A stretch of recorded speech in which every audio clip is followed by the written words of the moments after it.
right, we're ready for lesson 8. We're going to get straight into playing some pizzicato notes and reviewing our D octaves and learning the B note. And then we're going to get into actually how to play a scale, and I'm going to kind of explain what a scale is. Okay, so starting off on page 11, we're going to go with exercise 27 first. So position your fingers nice and wide up here on the A string.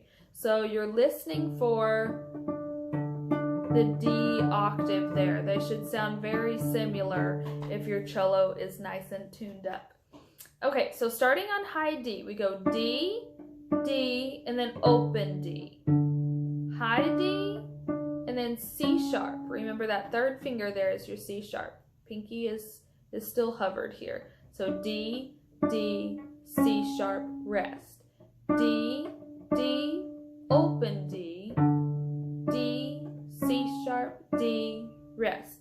Now keep in mind those brackets in the book are showing you to hold down these fingers while you play that open D string, okay? We might have talked about that a little bit in our last lesson or lesson 6. But keep that in mind, that's what those brackets are for. Okay, on to the note B. This is your first finger. Just showing it to you there. Make sure that you keep all of these fingers hovered here, but I'm showing it to you in this way. So I don't want you to curl your fingers back. I'm just doing that so that you can see which finger I'm actually on. Okay, so we're on B. 1, 2, 3, rest. 1, 2, 3, rest. 1, 2, 3, 4. 1, 2, 3, rest. Okay, so that's B. Now we're going to go halfway down the scale. And I'm about to explain what a scale is, but let's just take a look at the notes first. So exercise 29, we're going to do D, rest, D, rest, C sharp, C sharp, C sharp, rest, B, rest, B, rest, A, rest. Now in exercise 30, we're just going to go right back up. A, rest, B, B, B, rest, C sharp, rest, C sharp, rest, D, D, D, rest. Okay, so that's part of the scale. That's half of the notes of our D scale.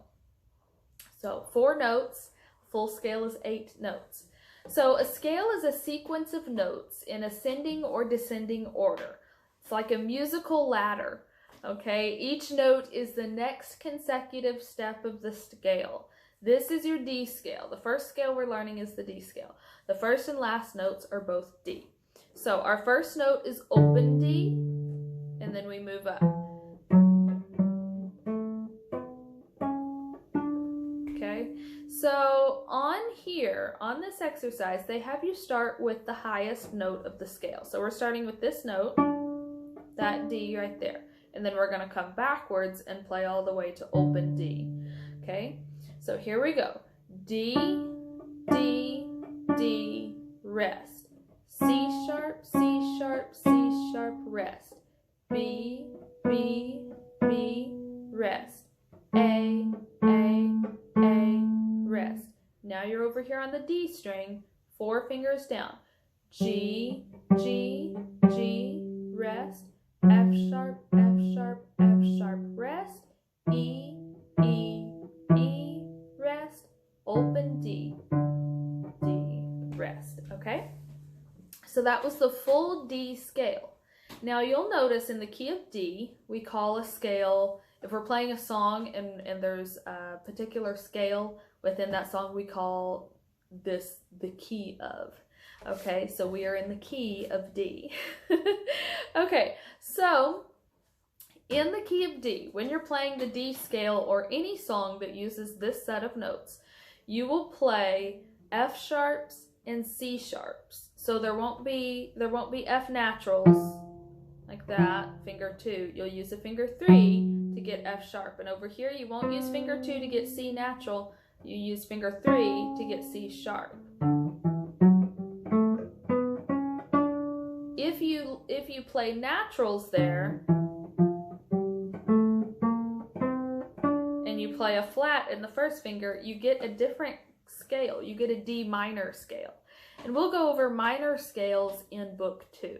So don't worry about that too much just yet. Okay, starting on open D, we're going to do the scale all the way moving up, starting on exercise 32. Still on page 11 though. Okay, here we go. Open D, 1, 2, 3, rest. Now you add the E. 1, 2, 3, rest. F sharp, rest, G, rest, A, rest, B, rest, rest, rest. Okay? So what I like to do is I like to play exercise 32 and then go into 31. So it will sound like this, the full exercise.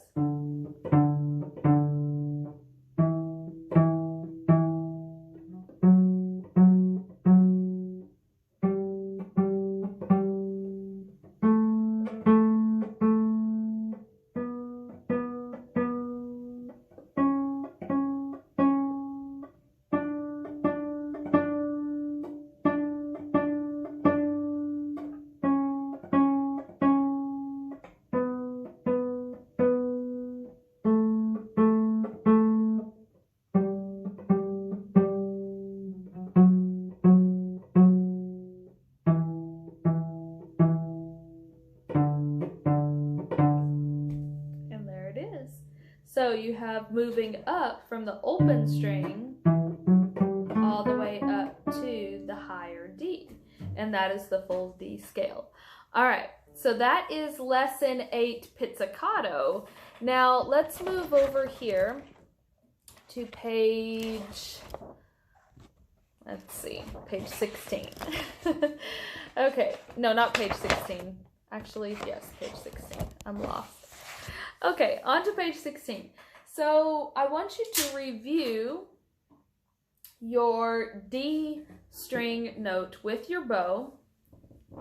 I believe we have to tilt the camera this way to get more of a view. There we go. And I'll raise my end pin up a bit just so that y'all can see this.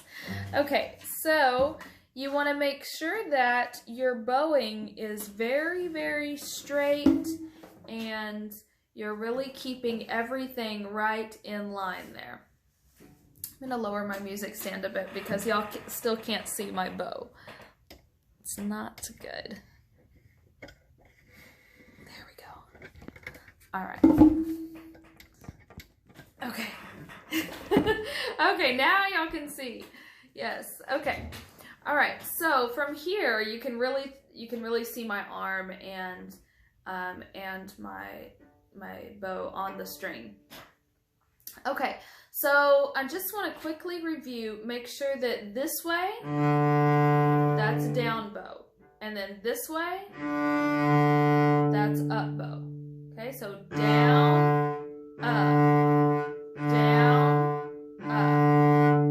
All right, and this is your bow hold. And your arm stays nice and relaxed, shoulder down. That's how you get a really nice tone out of your cello. Okay, so hopefully y'all have already been practicing exercise 47 underneath Bow Builder number 6 on page 16. Now for 48, we're gonna raise the elbow just a bit to dip down and get the A string. Now I'm gonna show y'all a trick on the A string. If you leave your cello just flat against you in this way, it will be harder for you to get your A string and you'll end up dipping too far and then touching over here with the bow hair. So what you want to do is tilt the cello forward by using this back knee. This knee back here, that's the one that you're going to use to kind of pivot the cello this direction, but it's going to be very, very slight. You'll hardly even notice the difference on there. Okay, so it'll be very slight. But that's going to help you with your arm so you don't have to dip so far. It'll be very slight. Okay, so here we go. This is exercise 48. We're going to do this on the A. So remember, this is down and this is up. Okay? So we're going to go down, up, and then rest, rest, rest, rest. Down, up, rest, rest, rest, rest. Down, down, rest, down, rest, down, down, rest, rest. Okay? Now what will happen, and y'all probably heard me do it when I glanced at the camera, my wrist tilted down and touched this other string. So you heard both of them at the same time. What happens when you do that is either your wrist is dipping down or your elbow is going too far. So it can happen in one or both. So you really, if you have your music memorized, you need to kind of watch the bow and watch your hand as you're right there. Make sure you're not dipping down, touching those other strings. Same goes for on the D string. You may dip down and touch the G. And then you'll have them going at the same time. Like that. And it sounds great. It's fun to do, but that's also something that we will do later on. We'll be playing double stops, but for now, if you do that now, it will make it almost impossible for you to play on a single string all by itself. So you really want to make sure you're isolating each string now. Okay? So work on that. Take it very, very slowly. There's no need to rush. But y'all have fun with that. And let me know in the comments if there's any specific questions you have so far about the course, what we've covered, or about what we'll be doing next, or if you have any questions at all. So y'all have fun. Practice, practice.